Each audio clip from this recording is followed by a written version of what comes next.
Bhaktivedanta Saraswati Goswami Prabhupada ki jai, Ananta Koti Vaishnavrinda ki jai, Namacharya Srila Haridas Thakur ki jai, Prem se kaho Sri Krishna Chaitanya Prabhu Nityananda Se Advaita Gadadhar Sivasadi Gaur Bhaktivinoda ki jai, Sri Radha Krishna Go Gopinath Sam Kund Radha Kund Giridham ki jai, Vrindavan Dham ki jai, Navadvip Dham ki jai, Swami Bhaktivinoda ki jai, Ganga माई की जय, जमुना माई की जय, तुलसी देवी की जय, भक्ति देवी की जय, स्वामी तो भक्तवृंद की जय. All glories to the assembled Lord. All glories to the assembled Lord. Thank you very much.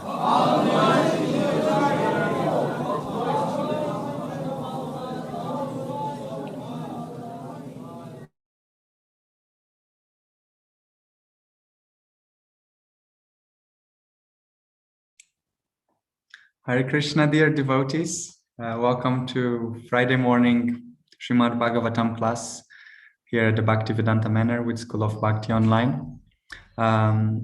Today we are very fortunate to have with us His Grace Niskinchan Prabhu, who is most known to all of us here as he's an active member of School of Bhakti and has been participating in the congregation of Bhaktivedanta Manor for the last decade.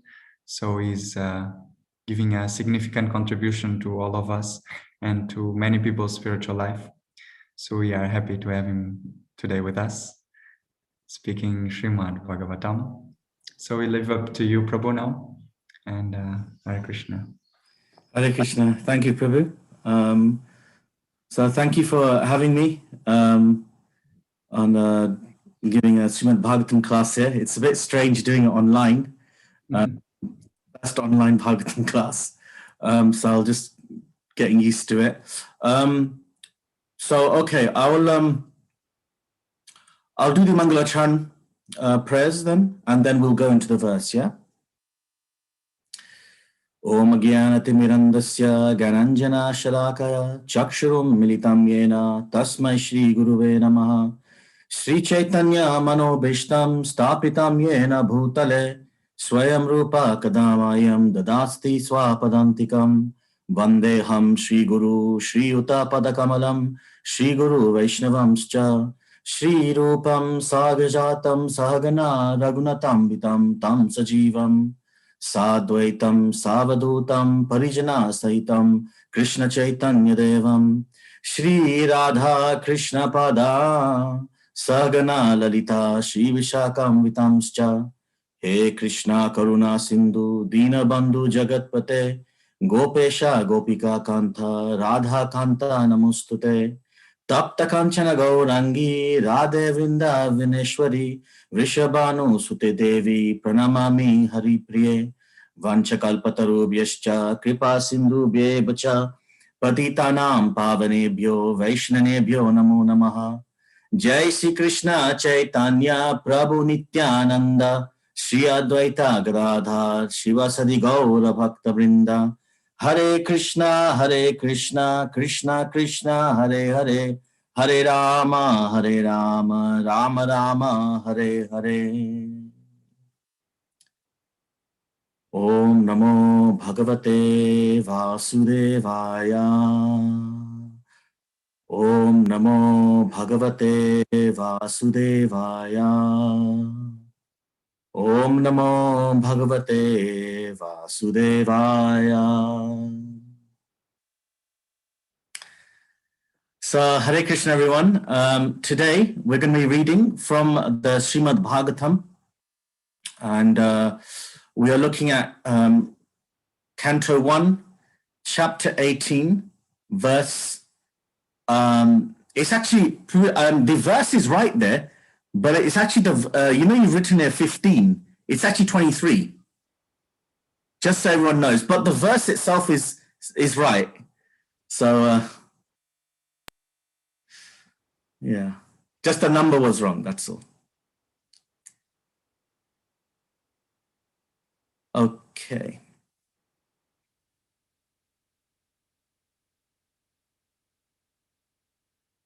Is it going to come on, Prabhu? Or great, thank you, Prabhu. Yes. So it's Canto 1, verse 18. Chapter 18, verse 23. So I'll recite once, and we'll go into the translation, word for word, and then the purport. Aham hi prishto aryamano bhavadbir achaksha atma vagamotra yavan naba patantyatma samam patatrinas tatha samam vishnu gatim vipaschita. Translation. O rishis, who are as powerfully pure as the sun, I shall try to describe to you the transcendental pastimes of Vishnu as far as my knowledge is concerned. As the birds fly in the sky, as far as their capacity allows, so do the learned devotees describe the Lord as far as their realization allows. Brilliant. So the purport is the supreme absolute truth is unlimited. No living being can know about the unlimited by his limited capacity. The Lord is impersonal, personal, and localized. By his impersonal feature, he is all-pervading Brahman. By his localized feature, he is present in everyone's heart as the supreme soul. And by his ultimate personal feature, he is the object of transcendental loving service by his fortunate associates, the pure devotees. The pastimes of the Lord in different features can only be estimated partly by the great learned devotees. So Srila Sutta Goswami has rightly taken this position in describing the pastimes of the Lord as far as he has realized. Factually, only the Lord himself can describe himself, and his learned devotees, learned devotees also can describe him as far as the Lord gives him the power of description. So I'll just repeat the verse again. Aham hi prishto aryamano bhavadbir achaksha atma vagamotra yavan nabha patantyatma samam patatrinas tatha samam vishnu gatim vipaschitaha. O rishis, who are as powerfully pure as the sun, I shall try to describe to you the transcendental pastimes of Vishnu as far as my knowledge is concerned. As the birds fly in the sky as far as their capacity allows, so do the learned devotees describe the Lord as far as their realization allows.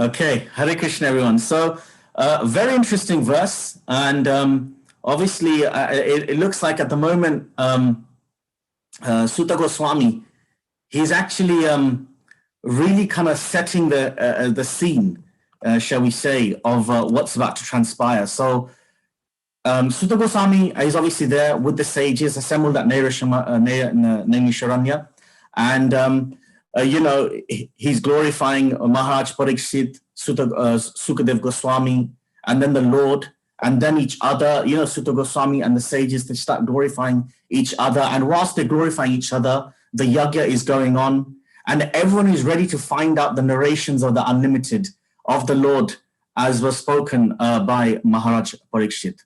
Okay, so what Sutta Goswami is doing here, he's setting the scene, because literally after this verse onwards, Sutta Goswami is going to basically go into the story of how Maharaj Parikshit actually got cursed by a Brahmin boy, okay, Shringi.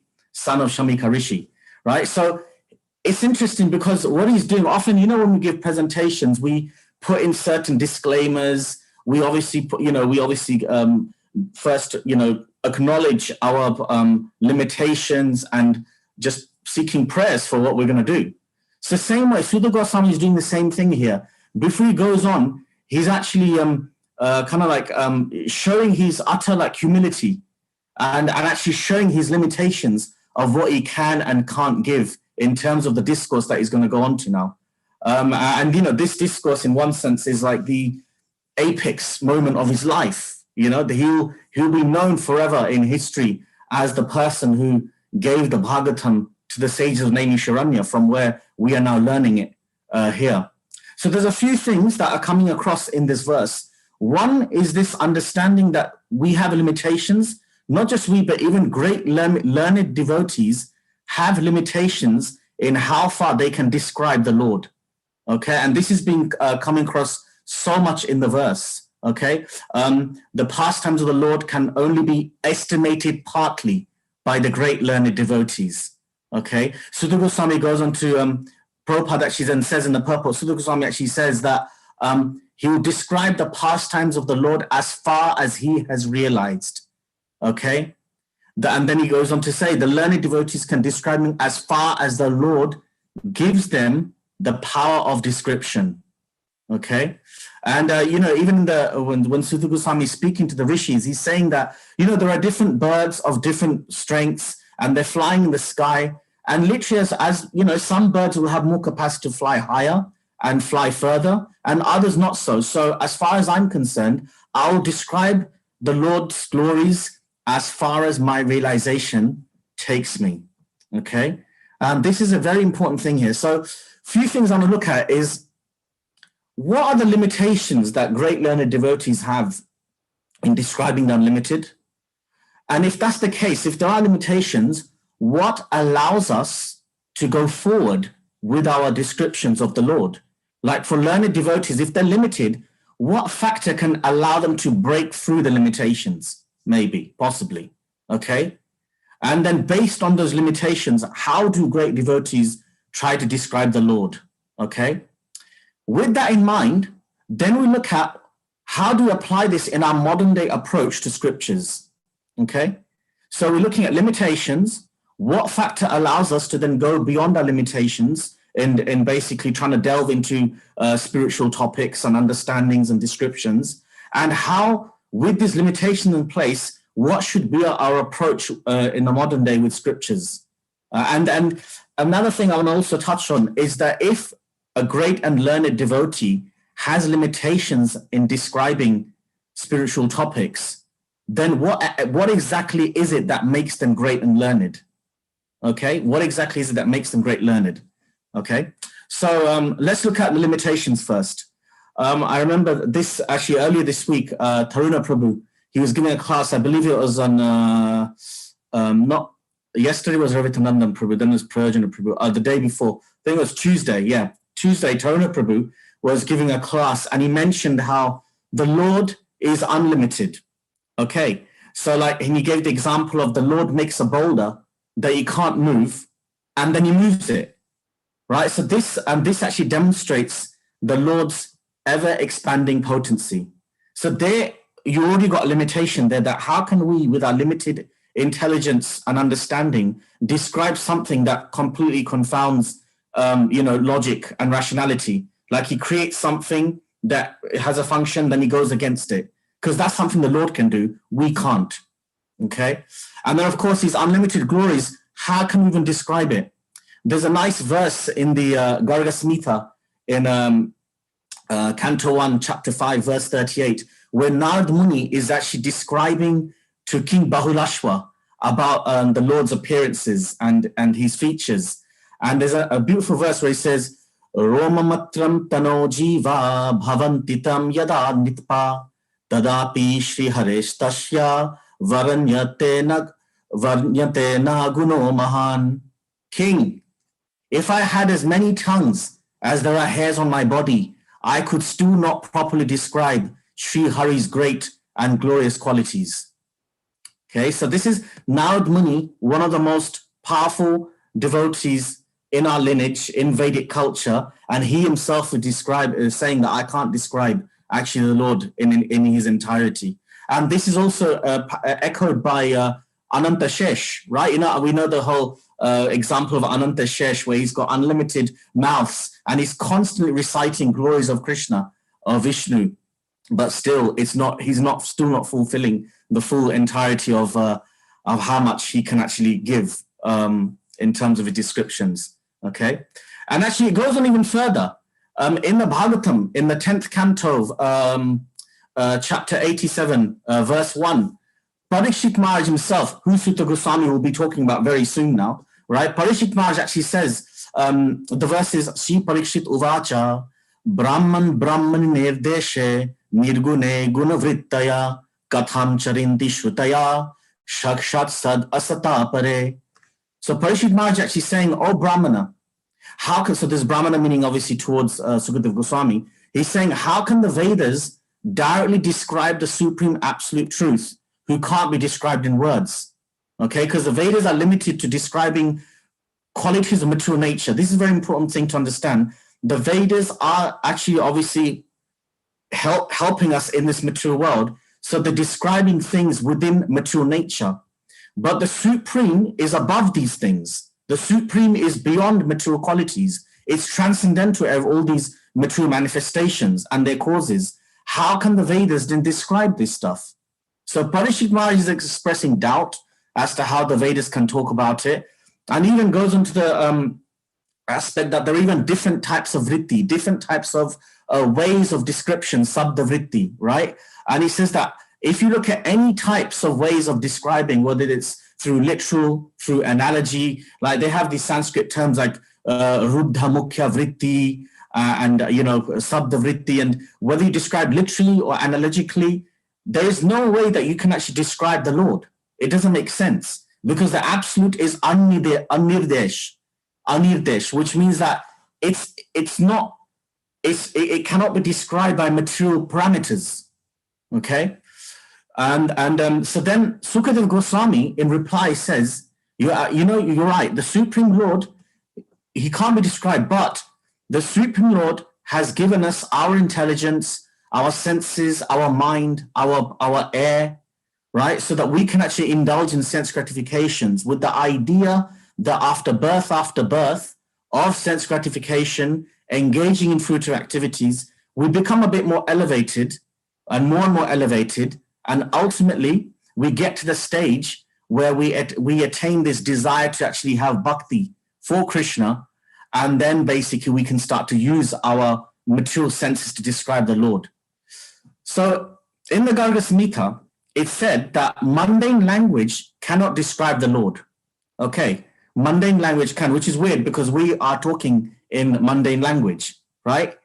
But the point is that if we develop a desire to try and connect with Krishna and try to actually describe Krishna sincerely, right, then he will accept that description from us, even though it's imperfect.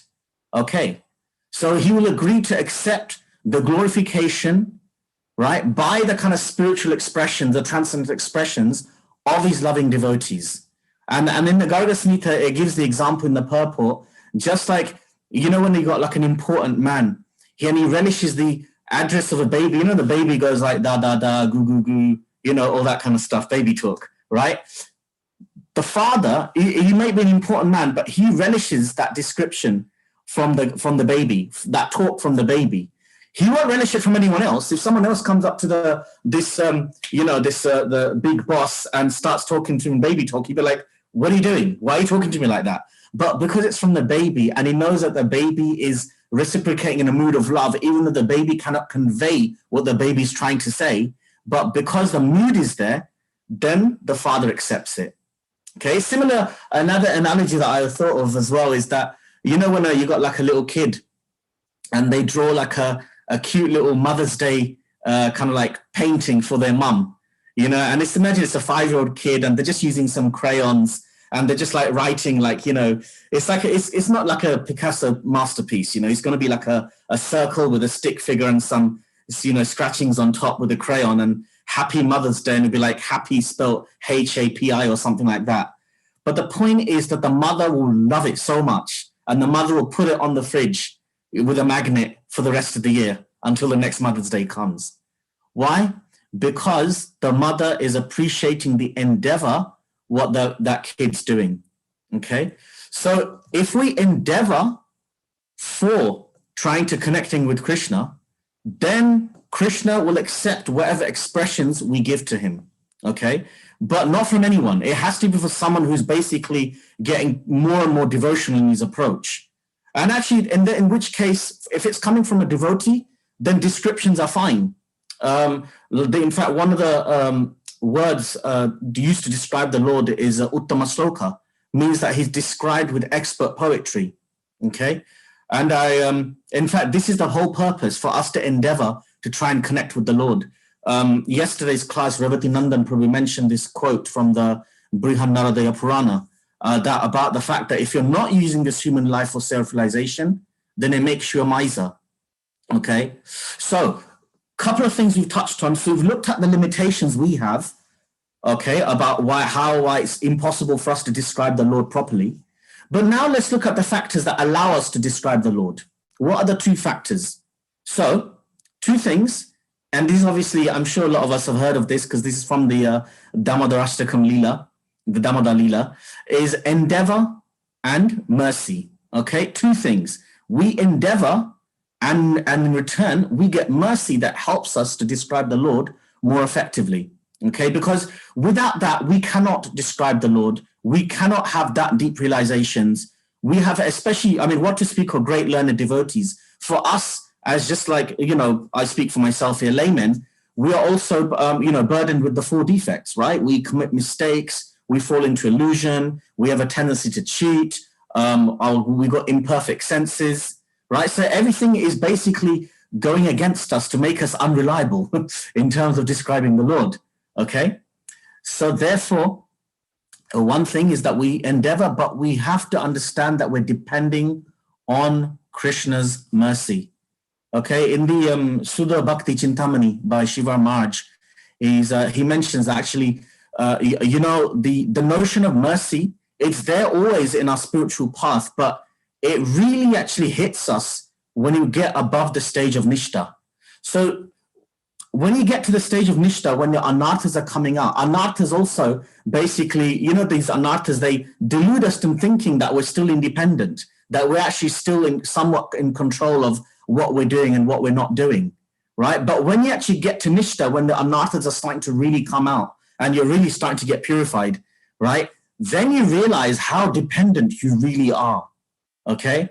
Now, don't get me wrong. Before that, obviously, it's almost like, you're knowing the philosophy and you need it because you need to know where you're going. It needs to keep you grounded. But it's only when you get a past Nishta that you realize that actually everything I'm doing in devotional life is basically just given to me by Krishna, like gifted to me by Krishna. And it's only through his potency that I'm actually getting pulled up. His potency, and of course, his devotees' potency, his representatives, they're the ones actually pulling me up, okay? There's a book actually by Sadhaputa Prabhu where he talks about mechanistic and non-mechanistic theories. And it's almost like, when you first endeavor in spiritual life and you're looking at things from a very kind of like scientific, analytical point of view and trying to put things into mechanistic paradigms. But then you get to a certain stage of advancement and you realize that actually the mechanistic paradigms and theories that I'm actually trying to employ here, at a certain point you realize that actually even these things are not working anymore. There's something beyond this. There's some non-mechanistic thing going on here that is not basically dependent on any kind of mechanical theory, right? And basically that's when the dependence grows even more. The understanding that actually, you know what, I wasn't actually doing anything anyway. It was actually just his mercy, Chaitanya Mahaprabhu's mercy, Krishna's mercy that was actually pulling me up. So dependence is always there at every stage. For us, obviously there's Krishna, but there's also Guru, Sadhu, Shastra. All these things are there that kind of actually makes us realize that actually is the mercy. But what the Krishna's looking at is for us to endeavor to connect with him. Okay? So Does that mean that we don't study? Does that mean that we don't try and understand the philosophy? No, we do, because we still need to be grounded. We still need to understand where we're going. And in fact, the first canto of Bhagavatam is actually known as, can be classed as Adhikari Tattva, is establishing like the Tattva to make us understand what's going on and how we go forward. Okay, and of course there are certain key qualities. Buddha Bhavana Prabhu was recently saying to us in a group that there are certain key elements that one should actually have if they want to actually develop their understanding. One is, and this is actually from Bhagavatam, first canto, first chapter, second verse. Dharma projita kaitava paramo nidmatsaranam sata. So first is nirmatsara, without envy. Right? You should develop a habit, a culture of having no envy within you, at least working on it. With that, shushrubi. You should have a culture of wanting to hear, wanting to understand what's going on. Right? And with that, kritibi. Right? So shushrubi, kritibi, shushrubi, kritibi, tatshanat. Right? The last line of that verse. One has to have the right mentality. They have to be having a simple, pious mentality, trying to understand humbly without trying to challenge, okay? With these things in mind, then we get more empowered to then actually describe more and more of the Lord's glories, okay? So the whole point is that we are always basically at the mercy of the Lord. And even in terms of our descriptions, our knowledge and understanding, it's coming from the Lord, but at least we endeavor to try and understand. And it's only basically, we endeavor right from the word go. From, sadhu sangha, bhajana kriya, through anartha nivritti, we're still learning. We still have to develop our tattva. But it's only when we get to nishta that we realize that actually, you know what? It was never me. It was always Krishna all along that was helping me. Okay? And obviously at the same time, making sure that we don't, obviously cause offense in this process. It's interesting because we've got Sutta Goswami, who's basically showing his humility and saying to them that, look, I'm only going to give you the realization as far as I can. And it's interesting because it was his father who was actually causing offense by not realizing his own limitations and then actually thinking that he's higher than he was. So then he got chastised very properly, shall we say, by Lord Balaram with a blade of grass. Took his head off, right? So key things here, dependence and endeavor, they go together. But and actually this is our natural position, to be actually dependent on Krishna. It may seem like initially it might be a bit difficult because when we come to devotional life, we feel like we're in control. Like, okay, we are doing our sadhana. We're the ones waking up. We're the ones that are basically, doing the activities. But it's only because we're still in that kind of ego platform. So, we're not really fully conscious of how dependent we really are. But it's there within us. It's natural to us to be dependent. Like, for example, when a baby learns to walk, walking is natural to any human being. But the initial stages for a baby, it might seem a bit alien to try and walk. Like the mum has to basically grab the baby and go, come on, here you go, put that foot forward. No, all right, next foot forward. And it's almost like he's trying to learn something fresh. But actually, it's something that was already dormant within him, and it just needs to be re-triggered. Same with us. As we practice in our devotional life, and as we get more purified, we realize that dependence is actually our natural state of being. Right? We're not actually independent. To be independent is actually an unnatural state of being. Okay, so we've looked at limitations. We've looked at the factors that help us in overcoming these limitations, which is endeavor, our endeavor combined with the Lord's mercy. And of course, for us specifically, Lord's mercy manifests through the devotees. So that means associating the devotees, serving the devotees like that. Okay, so what does that mean in terms of our modern approach to scriptures? Because the scriptures are vast, the Lord's glories are vast. We're trying to give spiritual knowledge here, but in one sense, we're basically trying to give knowledge on a topic which we really don't know like fully about. In fact, we probably know just a fraction of the full gamut of the Lord's glories, right? So what's our approach? Well, actually, in this chapter, in verse 7 of this chapter, there's a key word here, that is describing Parikshit Maharaj, how, because, he's coming to the stage where he's got 7 days to live. He basically goes for the essence of life now. Sarabhuk. Sara means cream, like the cream of something, the creme de la creme, right? So basically, he's getting to the essence of what this whole life game is about. This game of life is about. Okay, and that should be our approach to scriptures, right? It's impossible for us to describe the Lord's glories. In fact, it's even impossible for us to describe the Lord's energies, even his material energies. So we go for the Sara, right? One devotee recently was asking, why are dinosaurs not mentioned in Srimad Bhagavatam, right? Why are dinosaurs not mentioned? It's interesting because actually there is a conversation with Srila Prabhupada where he does actually talk about dinosaurs, they are there, but, maybe in different realms of consciousness, different levels of existence, but that's a different topic. But the point is that the reason why dinosaurs are not mentioned is because Srimad Bhagavatam is looking at the Sara, the cream, the essence of what we need to know about life. Yes, it's giving you the whole summum bonum of what life is about, but the essence, it's not that Srimad Bhagavatam is giving us every little bit of everything. And this is why Sutta Goswami, when he's giving Srimad Bhagavatam, this recitation to Parikshit, to the sages at Naimisharanya, he's giving what the sages need to hear based on what Sukadev Goswami told Parikshit Maharaj. Okay, so one thing, and this is something that I think a lot of us, especially for us from Western backgrounds or living in the West, something that we often struggle with is looking at scriptures in a very literal, historical sense. Okay, like for example, you look at this Srimad Bhagavatam, right? One of the things that always comes across, which is often asked, is that, wait, that there's layers upon layers of narratives in the Srimad Bhagavatam. I think at one point, the layers go up to seven layers. So that's like a conversation within a conversation, within a conversation, within a conversation, basically times 7, right? And so it's okay, but who spoke first? And for us to know the Srimad Bhagavatam, who are we actually getting it from? Who spoke first to who? And who are the last two people to speak for us to understand it here?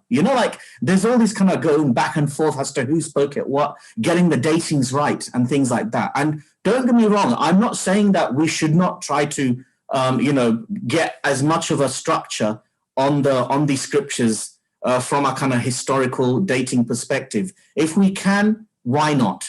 In fact, if anything, it will probably help us to, connect more with the modern kind of culture of looking at things in a very linear approach. But at the same time, you have to understand that with the scriptures, and when these great learned devotees describe the knowledge, they're taking what we call a atemporal approach, okay? In other words, they're basically getting to the essence of what should be said as opposed to the narrative, all right? It's, Bhaktivedanta Manor talks about focusing on the honey instead of the jar, right? So, and if you look at Sutta Goswami, he's got a very focused message, which is remembering Krishna at all times. That's basically Srimad Bhagavatam's aim. Bhakti, it's all about bhakti. Bhakti triumphs over everything. Bhakti triumphs over social indiscretions like Parikshit Maharaj, who's about to insult a Brahmana, Shamik Rishi. Bhakti triumphs over uncomfortable interactions like Ambarish having an indiscretion with a Brahmana like Durvasa. Bhakti trumps over the socially, at least of the time, socially unacceptable situation of a prostitute like Pingala becoming a wise teacher, right? Because bhakti goes above all of that. Bhakti goes above all social considerations, right? And historical considerations as well. So the idea is that in every single pastime, what is the essence that we're trying to get from this, right? Not so much the literal is important, but more the essence.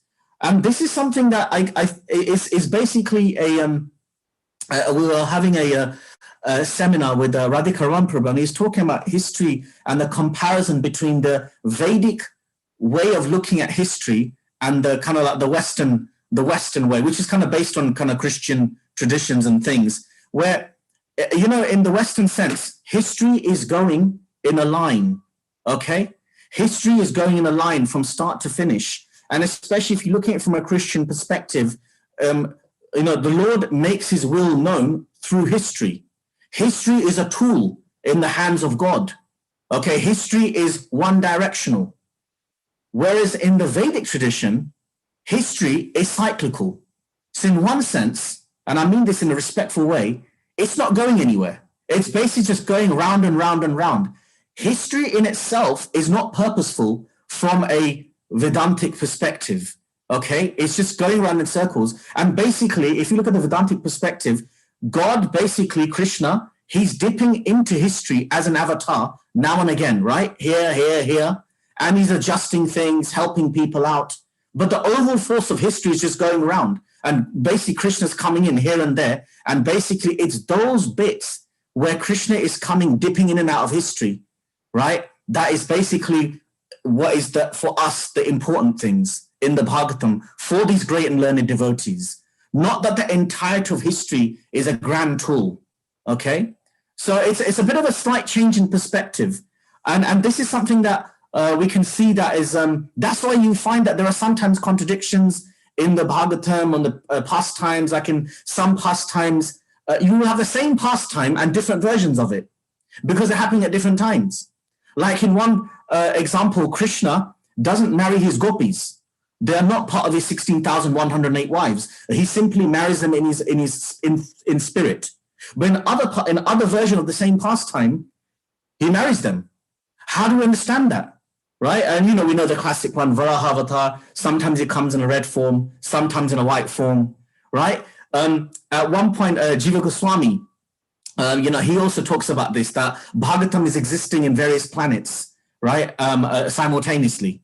So the boundaries of what is sort of trying to conceptualize it with empirical parameters, when it comes to Vedic knowledge, it gets a little tricky here, which is again also showing the unlimited aspect of trying to describe Vedic knowledge, right?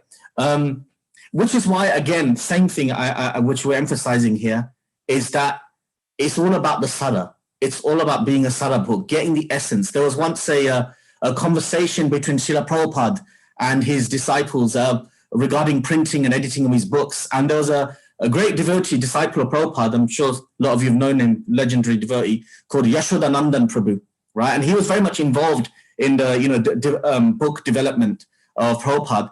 And one of the examples they had was when they're coming to a chapter on pinpointing Lord Narasimhadev's pastimes, right? Lord Narasimhadev's pastimes. And I think for most of us, I think we're familiar with the aspect that his pastime took place in South India. At least this is the kind of the common understanding, in a place called Ahovalam, right? So Yashodanandan Prabhu is actually saying to Prabhupada that we should let's map it out. Let's put this pastime in our books, right? And he actually traveled to South India, right? And he consulted the Puranas, right? Narasimha Purana, Brahmanda Purana, to actually pinpoint that, yes, the Narasimhadev pastime took place in Ahovalam. And then he looked at Ramanujacharya's quotes. He also mentioned that it took place in Ahovalam. And then it was also corroborated by the Alvars, the South Indian version of saints called the Alvars. So in one sense, he had very good, strong reasoning to put that in the book, right? That, yes, look, he got Guru there, Ramanujacharya. He got Shastra there, Narasimha Purana, Brahmananda Purana, Puranas basically. And he got the verdict of the sadhus, Guru Sadhu Shastra, right? The Alvars. They all corroborated that it took place in Alvar on top of the hill, where the pillar was. The pillar where Narasimhadev comes out of, right? And so he went to Prabhupada and he sought confirmation so he can put it in the book. And Prabhupada actually said to him, confirmation or no confirmation, you just worship him. Wherever the pastime has taken place, it's not important. Okay, it's not important. So, Yashodanandan Prabhu was kind of like perplexed. It's like, but it's there. And anyway, so he left it because he saw that Prabhupada's mood was, it's not important, right? Then later on, because what happens at the time, there's also some controversies of where exactly did it take place, right? Because most people, I think, nowadays recognize it being in Ahovalam, but there is still theories that it could have been in another place as well, or different places. So Yashodanandan Prabhu wanted to resolve this controversy, Okay, he actually says that he actually done another conversation. He approached Prabhupada again, saying that Prabhupada, should we look at this again, you know, to see if we can pinpoint.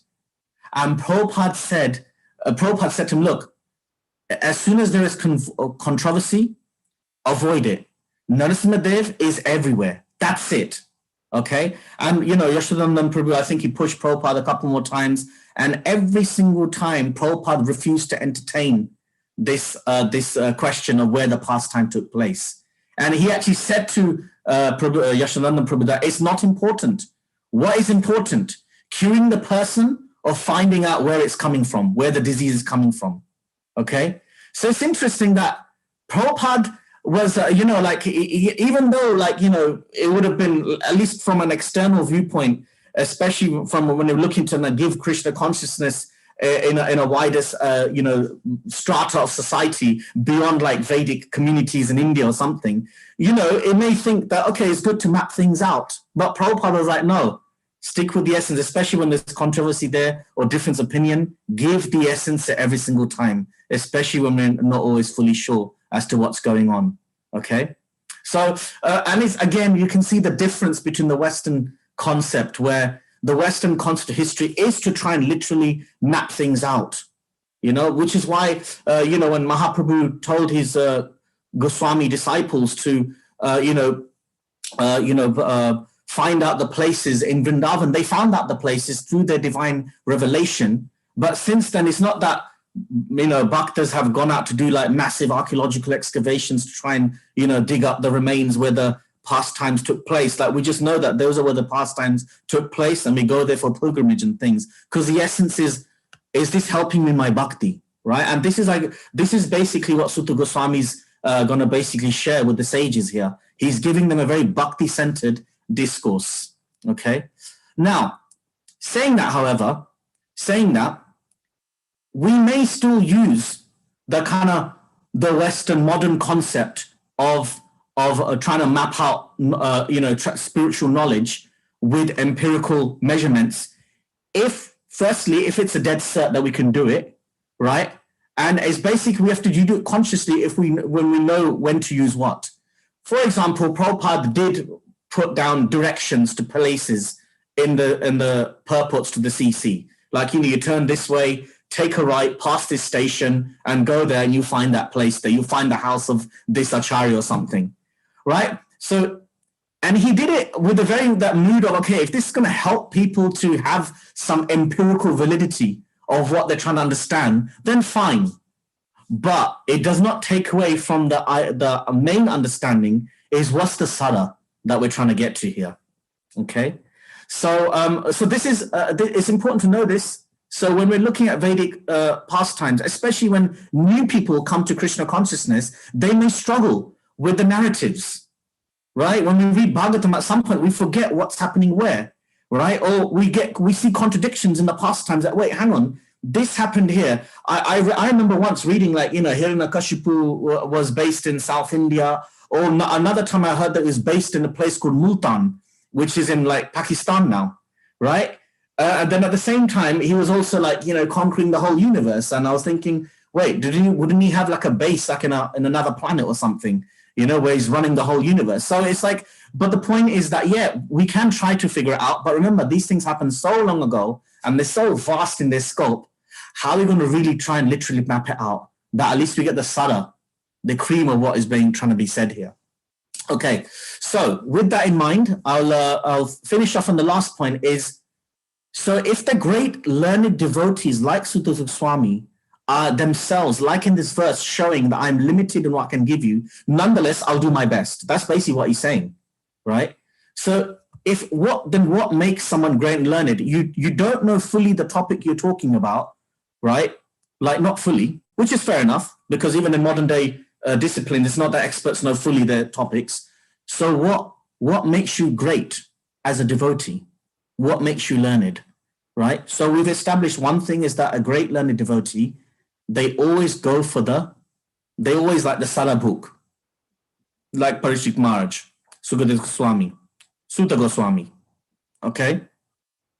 And this actually even translates. Now here you can see that from the next verse onwards, which will happen on Tuesday, right? Sudha Goswami is effectively taking the role of a guru. He's giving his disclaimers. Okay, you want to know from me? This is where I'm at right now and what I can give you. But with that in mind, obviously the sages were more than happy to hear from him, and rightfully so. So he kind of takes on the role of a guru. Okay. And, we may have this idea that guru knows everything. Well, in one sense, yes, but he knows everything about what is important. Okay. One of the qualities of a guru is that he is heavy. Okay. Heavy means not physically heavy, right? It means heavy in the sense that you can't move him from his position. And what is his position? He is fixed at the lotus feet of Krishna. Okay. Other people may be light. They may be shaken on their path, right? Like light trees. It's interesting. They say that when you get to Nishta, the tree of your bhakti becomes firm and thick, strong trunked. It can't be swayed by the wind. In other words, the tree of your bhakti becomes heavy. So similarly here, right? The spiritual master, the guru, is heavy. He cannot be shaken from his course, which is, of course, at the feet of Krishna. So you see that a strong guru is someone that, years and years and years and years, he's still there, still serving Krishna, still talking about Krishna, still chanting Krishna, Hare Krishna. Other things may happen, prime ministers may change, presidents may change, other devotees may come and go. Some devotees will change here and change there. And, you may see someone coming into Krishna consciousness and, I haven't been around for so many long because of life, life comes in and things like that. And then you may ask the guru, like, what about you? And the guru will be like, I'm still here. I'm still chanting Krishna consciousness. I'm still chanting Hare Krishna, right? Whatever's changing, the spiritual master does not change. Nothing's changed there for him. He's still carrying on doing what he's doing. Okay? So this is one of the key qualities of a great learned devotee. Sutta Goswami's qualification, more than his breadth of knowledge about the Bhagavatam, which of course is, considerable, more than any of us in the modern age, most likely. But the point is that he's fixed. He's living the philosophy. He's practicing it. And that's more important. Yes, knowledge is important. That's why I mentioned that all devotees should, the first canto, the second canto of the Bhagavatam is there to develop the tattva of an adhikari. Adhikari tattva is there to help us, get us grounded and help us to move forward, right? So you got sufficient knowledge. But after that, right, what's more important is being immovable, being heavy, sticking with what you're doing, okay? It's not about being the greatest intellectual on the planet. It's not about quoting more verses than anybody else. It's not about explaining the most complicated philosophy or knowing the most stories or the most analogies.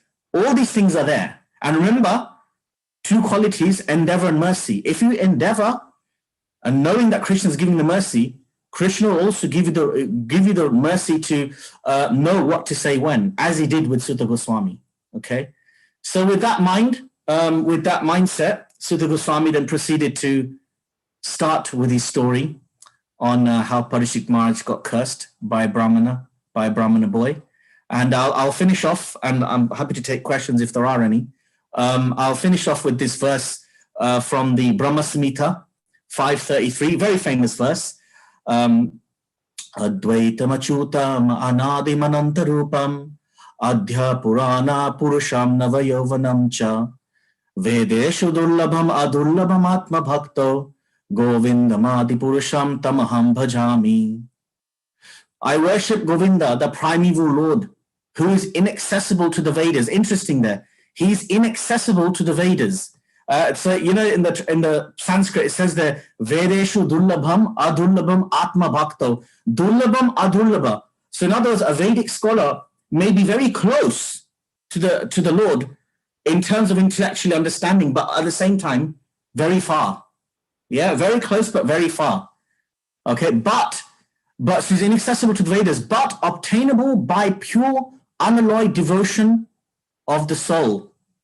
Who's without a second, who's not subject to decay, is without a beginning, whose form is endless, who is the beginning and the eternal Purusha. Yeah, and he's a person possessing the beauty of blooming youth. So in other words, yes, you can try and know the Lord through the Vedic knowledge and understanding, but more important than that is actually the devotion, and whether the devotion is what's going to actually help you to get close and close to the Lord. And this is basically what we can learn from Sutta Goswami's mood and his approach from this verse just before he actually starts his discourse on the story of Parikshit Maharaj. Okay, so I'll finish here. We talked about limitations. We talked about, what are the factors that can help us go beyond our limitations. We also, with those limitations in line, how should we approach the scriptures? And of course, and then through that, obviously, what our mood should be as well, and what was Sutta Goswami's mood, and what are the qualities of a person who's great and learned. It's not just about having lots of information and breadth of knowledge. It's something more than that. Thank you so much, Nishkanchana Prabhu. It was very nice to hear this Harikatha, and how you mentioned that is in the stage of Nistha, we really realize we are dependent, and you later on give a very beautiful descriptions on how we Westerns, especially in this particular mindset, can have a better look at Srimad Bhagavatam in this way, can grasp the deep meaning of la crème de la crème, the cream of all the Vedas. So for the moment, there's only one question. I'm going to read it. Even though you mentioned, maybe it's good to repeat it. So Haribol, thank you for such insightful talk. You said that from devotees, God will accept descriptions about God. So from non-devotees, even if their description are not said with full love, will Lord not accept them still? He's all loving and accepting, so he would surely appreciate it, even if it's from a non-devotee. Thank you. Thank you. Very good question there. Krishna does say in the Bhagavad Gita, Ye yathamam prapadyante tamsteva bhajamyaham. So in other words, the degree to which you're reciprocating with Krishna, to that degree, he will give you the understanding by which you can come to him, and obviously his connecting with him. So if a person who's not, let's say, a devotee, I mean, look, firstly, let's look at what it means, devotee. Devotee can be, obviously, on one hand, it's your practices, your sadhana, things like that. But it's also at the mood which you're connecting with Krishna, and your intention to try and connect with Krishna, right? So obviously, if you have mixed intentions towards Krishna, I'm sure there will be certain reciprocation there. We know from the Bhagavad Gita there are different levels of yoga. There is Sakam Karma Yoga, where you're trying to connect with Krishna, but at the same time you've also got some desire for your own material benefit there, right? Then you get to Nishkam Karma Yoga, where you're not really doing it for yourself anymore. You're doing it for Krishna, but you may be attached to the way you're trying to connect with Krishna, right? So if a non-devotee tries to describe the Lord, if it's done with a sincere intention, there will definitely be reciprocation there. Whether it's a full reciprocation, I don't know, but there'll be certain reciprocation there. But the key thing is this, though, that if you're trying to describe the Lord in a certain way and the Lord reciprocates, the Lord may then also give you certain directions of how to then reciprocate with him as well, right? The Lord will give you through gurus, sadhu, shastra. So if you are sincerely trying to reciprocate with the Lord, then you will also be willing to also take on certain processes and associations from the Lord that he gives you to help you reciprocate even more deeply, right? So, you know what I mean? So definitely there will be reciprocation there based on the sincerity of intention.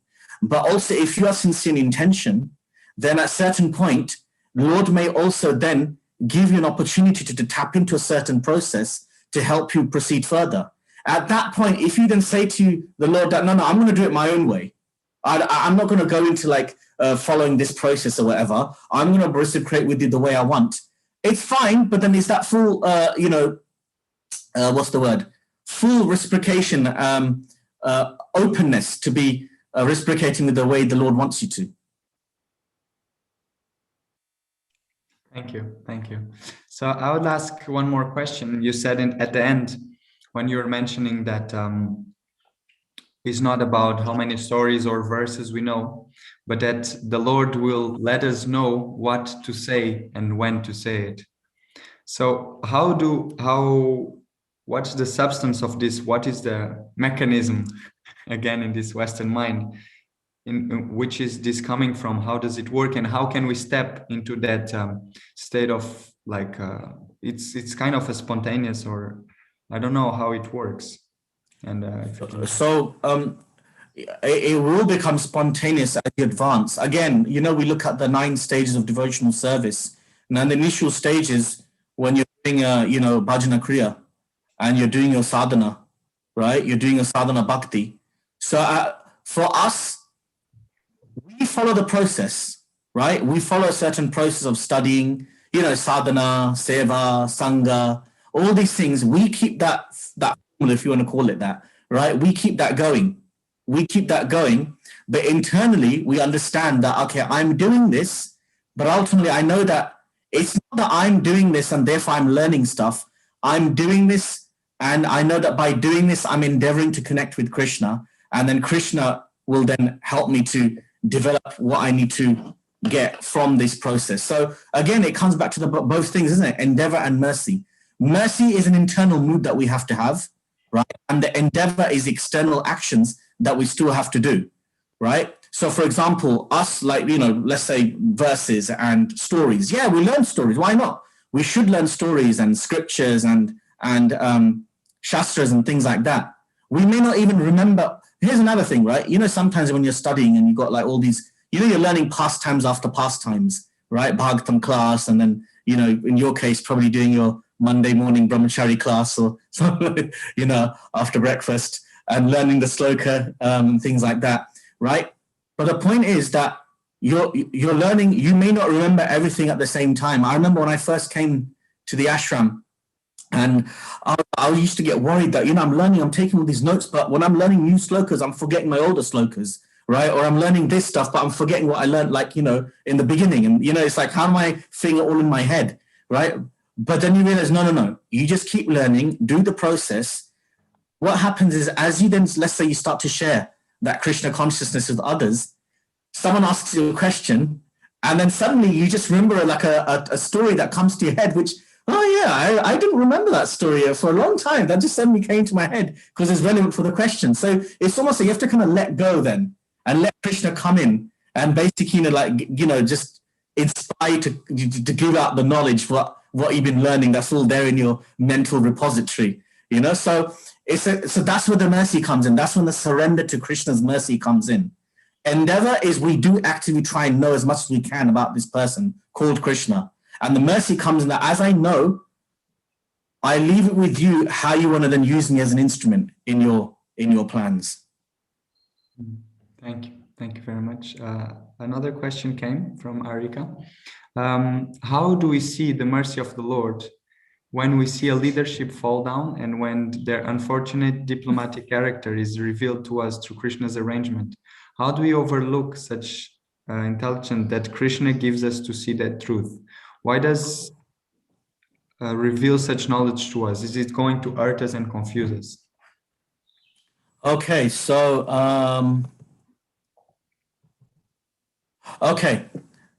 a few things here to consider is Krishna's mercy is there available for everyone who takes to it. When you see leadership falls down and things, remember that Krishna's not going to force you to come to him. It's our choice how we come to him. Okay, so the degree to which you reciprocate, that degree he'll pull you up. At the same time, it's your sincerity of intention of how strictly you want to obviously stick with Krishna's plans and things like that. Also, remember that Maya's energy is also considerable, right? And Maya does strike at any time. They say that in anarthas, the offenses, causing offenses is one of the most biggest anarthas that we have. And it sticks us right the way up to bhav, possibly even the early stages of prema, okay? So when we see like let's say a leadership fall down or something like that happening, we shouldn't be shocked by it. We should look at it this way. He reciprocated a lot with that person, reciprocated a lot with Krishna, but he still had some anarthas in him, and he maybe wasn't always careful with certain aspects of his discipline, which is why then those little anarthas restricted him from completely reaching the goal that he wanted to get to. Okay, it's a lesson for us to never underestimate the power of Maya and to always be vigilant in our practice of Krishna consciousness. At the same time, understanding that we're not here to judge such people as well, right? Because the example is given that let's say you have a person and he's really advancing, and then let's say he comes to a certain stage and he falls down. When he falls down, he don't fall like this. He's basically gone to like this side here, right? He's come off the path a bit. But remember, we're not there to judge that person because we're still down here. So whichever way you look at it, he's still up here somewhere, you know? So we should still respect such people and understand such devotees, understanding that that's their journey with Krishna.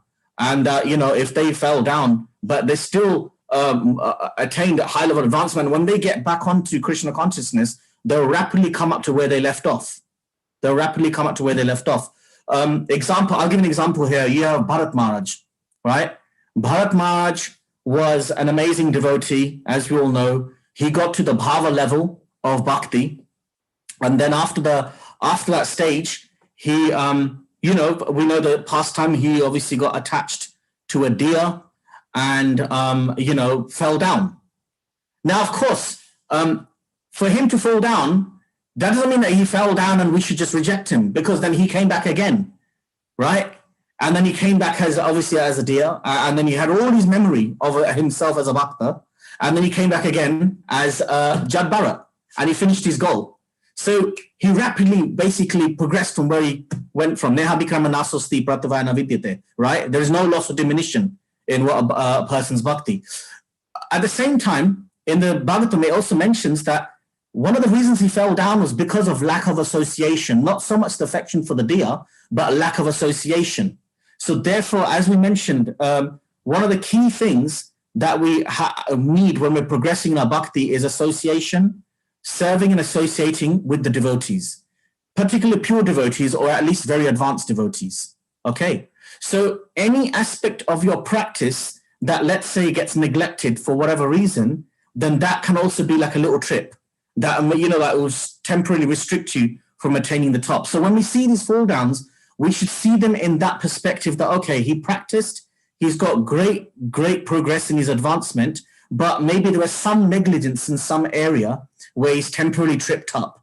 But we also have to understand that he will rapidly, he as in the devotee, will rapidly pick himself up by Krishna's grace, and they'll progress rapidly from where he tripped up from.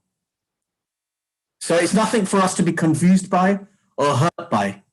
We should just see it as this is mature world, and the mature energy is strong, but we just keep carrying on no matter what. Thank you so much, Prabhu.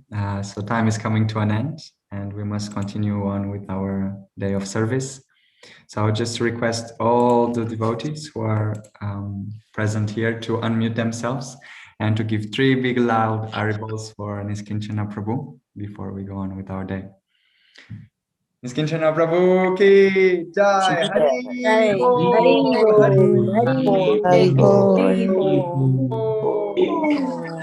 Hari All glories to yourself. Hare Krishna, Haribol. See you soon. Jai. Srila Prabhupada ki jai. Srimad Bhagavatam ki jai. Krishna Prabhu ki jai. Thank you, Prabhu. Looking forward to have you with us.